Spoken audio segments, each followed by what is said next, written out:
You're welcome back to the breakfast on Plus TV Africa. Let's introduce our guest on Off the Press, Mr. Tunde Kolawole, a legal practitioner. Good morning. Thank you for joining us. Good morning, my sister. Fantastic. How was the weekend? Fine, thank you. Good. Hope you're keeping safe. Yes, we are. Thank you. Hope you are too.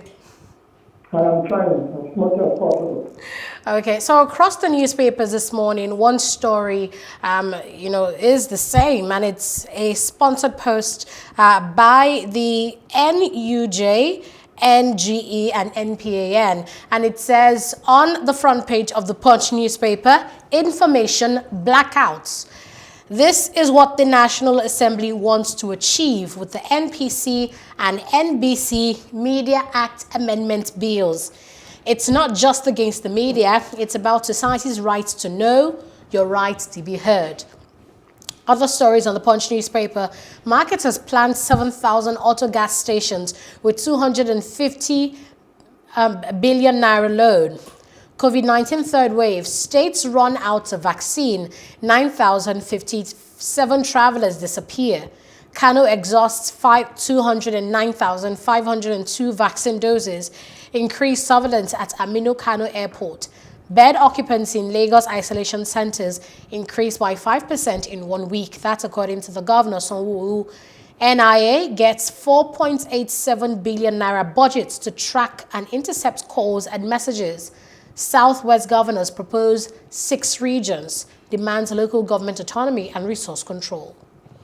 All right, and now moving on to the nation. Pretty much same story on the information blackout. It says this is what the National Assembly wants to achieve with the NPC and NBC Media Act amendment bills. But also on the nation, poll. Court can't declare winner. Senate panel okays proposal. And also, what makes leading insurance firms tick? Not very many stories here. Also, troops comb Kaduna forest for abducted Emir and kids. If you heard over the weekend, an Emir of Kajuru in Kaduna State was abducted. Also, Afenifere Ohaneze back governors on power shift. Lagos COVID-19 third wave here. Surge in admission and isolation centers. Protocols enforcement to return. Delta variant in Oyo. Moving on now to the next paper, we've seen the Punch, the Nation. Let's go to the Daily Independent. The headline reads, Airlines groan, fare may rise as Jet A1 climbs to 315 naira per litre. Buhari wants to provoke Nigerians to go to war. That's according to Afenifere. Says Femi Additional is a sellout. Host countries' weak growth shrinks diaspora remittances. MBF blames El Rufai over Kaduna bandit attacks and abductions. Also, Sanwo-Olu urges compliance with COVID-19 protocols, warns of third wave. And still on the Daily Independent, information blackout. They say this is what the National Assembly wants to achieve with the NPC and NBC Media Act amendment bills. And on the Guardian newspapers, COVID-19 dreaded Delta variant hits Oyo as Lagos slips into third wave. Federal government orders full refund of 3-hour delay, or rather full refund for 3-hour delay. Local airlines kick. Crisis in Lagos APC as Lagos for Lagos and ex-SSG challenge set status quo. Bandits abduct Emir of Kajuru and 13 others. Those are the stories on the Guardian. Good morning, Mr. Kolawole. Good morning, my brother. All right, let's get into it. Let's start with the abduction of the Emir of Kajuru and 13 others. That happened over the weekend. It, of course, should be shocking for a lot of people, but for others, business as usual. Louder, please, louder. Okay, I'm asking that we start with the Emir of Kajuru, who has been kidnapped along with 13 others in Kaduna State. Okay. Well, for me, that is no more news. That is still news. To the extent that he wouldn't be the first monarch in the country to be kidnapped. You will remember several monarchs have been kidnapped in Ekiti and in those states. Some of them even lost their lives in the process. Also, in President Buhari's home state, a monarch, a highly placed monarch, was kidnapped a stone's throw from where President Muhammadu Buhari resides. We have seen army generals, we have seen police commissioners, we have seen directors of DSS being kidnapped. It means that what this tells me is that the chicken is really coming home to roost. And it is better it comes home to roost. In the past, it has been the ordinary Nigerians, the small people, so to say, and hapless school children that have been kidnapped. If this kidnapping case now gets to the rich and the powerful, I am sure the solution they said was not available to the kidnapping in the country, they will quickly find it. Well, I sympathize with the families of the Emir of Kajuru and also the families of the other people who have been kidnapped. But the truth is that the allies in this society are the architects of the anarchy and chaos that the nation has found itself. So they are better find solutions to this problem before they are equally consumed in this gale of kidnapping, killings, and mayhem and chaos that has now permitted or pervaded the whole of the country. Okay, so I want us to address that very big story that we've seen on all the papers this morning, saying information blackout, that this is what the National Assembly wants to achieve with the NPC and NBC Media Act amendment bills. We know that editors in Nigeria have been opposing this NBC and NPC amendment bills. They're basically saying that, you know, press freedom in Nigeria is under attack. The Nigerian Guild of Editors are basically saying that these two bills are basically to gag the press. And, you know, we know this was sponsored by a member of the House of Representatives, Odebumi Olusegun. They're saying that this is draconian. We've had legal practitioners like Femi Falana also oppose this, talking about, you know, prescription of jail time for journalists and all of that. Even though we've seen, you know, response from the Senate saying, no, this is just to sanitize the media, this is not an attempt to gag the press. But how do you see it, you know, this amendment to the NBC Act? Well, let me quickly say that history is repeating itself in so many respects. I do remember that when General Babangida was in power, he also tried to amend the Press Council Act in such a manner that to whittle down the powers of the press to report the news. And the media practitioner at that period in time, led by the so-called three musketeers, that is Chief Segun Oshoba, Mr. Felix and one Chief Ajayi, all of them spearheaded the fight against that, the promulgation of that NPC Act when Babangida was there. And the editors and other monitors of media houses queued behind them. And that bill was shut down at their so-called Supreme Military Council at that period in time. And then when Buhari also came in there, he also made a very strenuous effort to guard the press, to amend the press. And in fact, he passed the dreaded Decree 4, which says that even when you report the news factually, what is true, if it is in a way embarrassing to the government, you can be arrested and prosecuted and jailed for as much as 2 years. It was on that basis that Mr. Nduka Erabo and the Tunde something of Guardian newspaper, who leaked the stories of people who were to be made ambassadors, who are their might to be ambassadors in different countries by the regime of General Muhammadu Buhari, were arrested, dragged before a military tribunal, and then jailed for 2 years. My humble self, with due respect, also wrote an article in the newspaper at that period in time.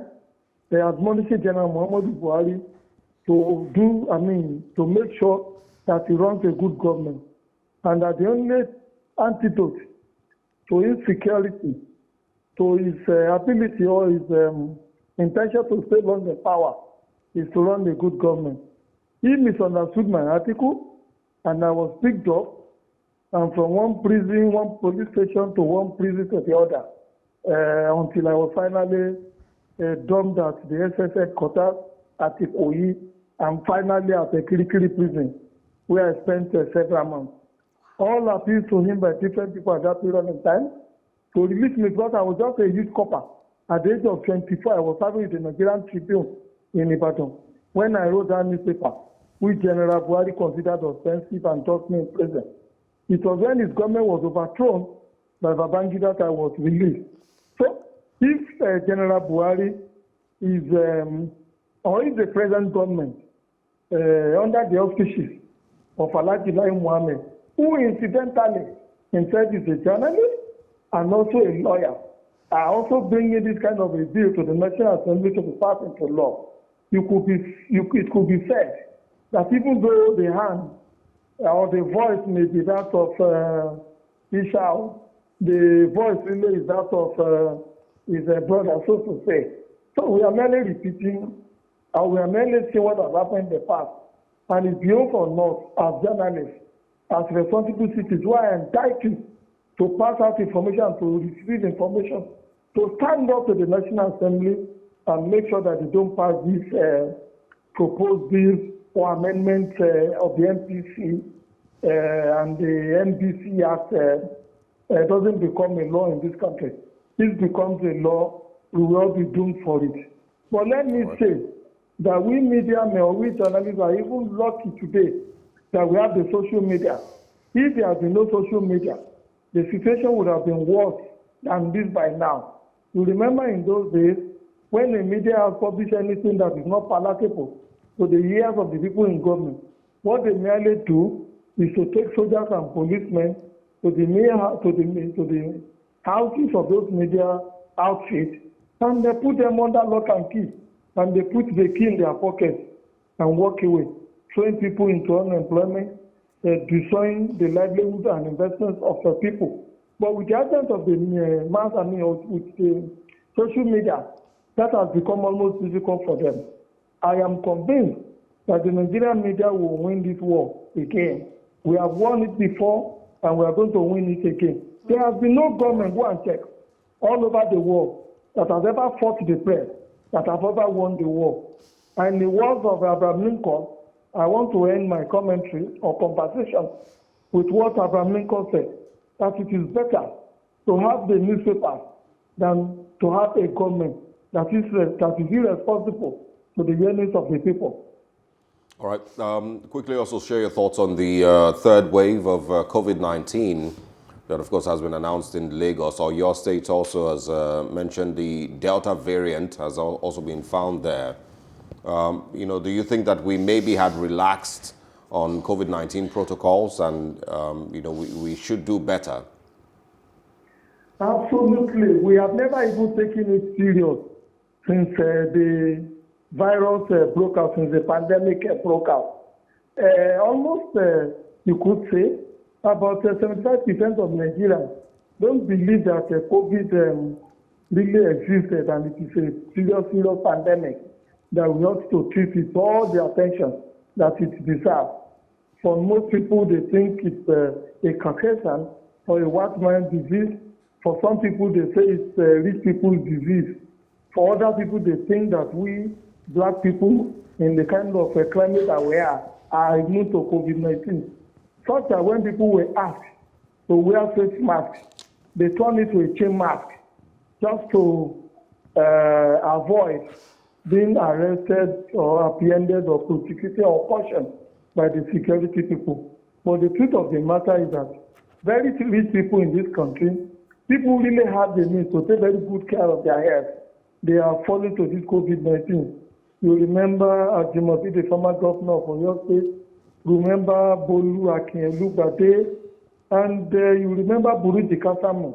These are people who could afford whatever medication that might be available to this COVID-19 attack. But their money could not save them when they contacted the virus. For the ordinary people, my admonition is that please take this virus very seriously. Make sure you take care of your health. The report that we are getting in the media is that the Delta virus is even more deadly and it spreads faster than all the previous variants that we have seen. Again, the government would need to look into the welfare of our people. The informal sector of the Nigerian economy is so large. People have to go out on a daily basis, either as traders, either as a Danfo or yellow bus driver, or either as a motor park house, or either as farmers, and what have you. These people cannot afford to be locked in for too long, because once they don't go out any day, they will not be able to put food on their tables. It is for that reason that the government may need to really design a new regime of palliatives for people to be able to cope and obey whatever restrictions regime the government might be putting out there. It's not too much to pay certain categories of people like the mechanic, like the vulcanizer, like the ordinary woman who hawks pure water and mineral water in the motor park along the road, some stipends for them to be able to cope and live, at least have some 1 or 2 meals a day, so as to encourage them not to go out. If eventually there be the need for us to again do a total lockdown of Lagos and Nigeria as a whole. Okay, so there are other stories that we see on the papers this morning. On the Daily Independent, Afenifere here is saying that the president wants to provoke Nigerians to go to war. And here, the leader of the Afenifere movement, Pa Ayo Adebanjo, mentioned that the presidency sent the DSS to attack Igboho and raid his residence because the aim, according to him, was to spark a retaliation so that the Yorubas begin to attack the Fulanese and causes a war in the country. So this is what he said. Do you share that perspective? Well, I agree with the Afenifere people that when you see the body language of Mr. President, when you also see his utterances and all that, he is gradually kind of trying to push, especially the Yorubas and the Igbos, to go to war with the Federation. And that is, in my humble opinion, very, very improper for any man who claims to be a president or who aspires to be a statesman.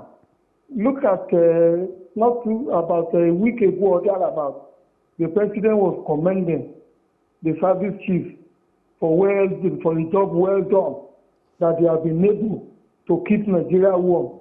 He was indirectly making reference to the attack on the homes of Mr. Sunday Igboho and then the kidnapping of Mr. Namikano in faraway Kenya. These are not an achievement. These are no achievements, in my humble opinion. If the security people had been able to knock a Shekau before he was eventually killed by his colleagues, if the security people can locate the hideout of all the commanders of ISWAP, if the security people are able to pick up the bandit leader wherever they may be hiding in the forest, then you can begin to commend them for a job well done and for being able to restore security in the country. But we haven't seen this happen. The only two areas in which the security people have demonstrated clinical skills that led to the loss of life of average of ordinary Nigerian youth is the attack, the nocturnal attack and destruction in the house of Mr. Sunday Igboho, and also the kidnapping of Mr. Namikano. And so, but let us say and remind whoever thinks that Southern Nigeria does not have the capacity to defend itself and even carry the battle to the front of whoever may be taunting him or whoever may be thinking that Southern Nigerians are weaklings, to go and read their history. The Yoruba, for example, there has been no tribe in the whole of this country that has fought more wars among themselves and against external aggressor than the Yoruba people. Who are also read the history of the TV people. They are warlike people. They never are afraid. As of today, they constitute the bulk of the personnel that you have in the Nigerian army. When you also look at the Igbo people, in spite of all the disadvantages during the Biafra War. They demonstrate heroism such as never been seen in any part of the world.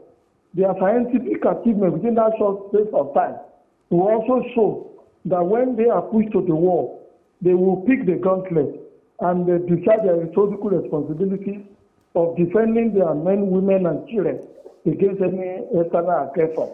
So I stand with the Afenifere people on this, and I also want to lend my voice to their call that President Muhammad Buhari and his so-called cabal and Kichi cabinet should not push Southern Nigeria to go to war. If perchance Southern Nigeria is pushed to war again, there is no way this federation will survive another war. The country will unravel like the old Yugoslavia indeed unraveled. All right, Mr. Kolawole. And additionally, we have gone past the era of the true federalism and federation. What we should be talking about today is to go to the round table and agree on conducting a referendum of what the different regions of this country, where they want to be, whom they want to live in, the kind of community that they want to keep. For too long, we have forced too many people into a federation that is hardly working and that is not likely to work in the nearest future. Look at the new petroleum industry bill that has been passed into law. The host community were supposed to enjoy 5% of whatever money is realized from petroleum sector, but they have reduced it to 3%. They have also passed a law in which 30% of money made from petroleum is going to be used to develop or to search for oil in the inner basins of the country. This was a program of President Muhammad Buhari when he was Minister of State. It is also a program he has brought back now that he is president. How do you use 30% of your resources to start fighting for oil when oil is no longer the energy that any country or any group of people, any society wants to continue to use? The focus today is on solar energy, is on wind energy, is on ocean energy, it is on nuclear energy, and all those energies that does not pollute the environment as much as petroleum and coal pollute it. All right, Mr. Kolawole, we would have to wrap up here. Devoting our efforts to the new technology and not searching for oil in the Niger basins or whatever that they now intend to do. Thank you very much, Tunde Kolawole. We have to wrap up here. Thank you so much for your Monday morning time and, of course, for sharing your thoughts with us on these big stories. Thank you. Thanks for hosting me. All right. We wish you a great day. You too, sir. Okay, stay with us. We'll take a short break. When we come back, we're going back a couple of years ago in history to share with you what happened on the 12th of July, many years ago. I'm going back to 1957. And I'm going back to the year 2012. It wasn't a very good story. We'll be sharing that after the break.